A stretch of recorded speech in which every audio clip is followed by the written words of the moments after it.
Guys, welcome back to another Tuff Streeters draw. We have our infamous Holden versus Ford. Now, I've brought along a friend to help us out with the details. Please give a warm welcome to... Hey guys, I'm Sandra Horn. Would you like to drive away this 1971 XY Falcon GT running 660 horsepower? Or do you want the beefier option, the 870 horsepower 1974 LH Torana? Let us know in the comments below and let's get into the details.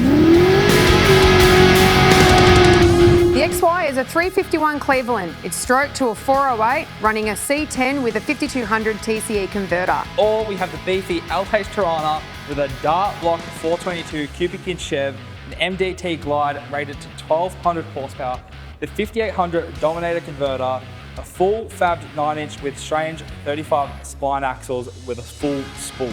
If you want to look at all the in-depth modifications on both cars, head to our website tuffstreeters.com.au and you'll find a full spec list on there. Both of these cars come in at a massive $135,000 each, and you can take one of them home for just $24.95. Now guys, this draw is running for a short 12 days only, so click the link, grab your packages, and one of these will be drawn March 17th at 7 PM live across Facebook and Instagram.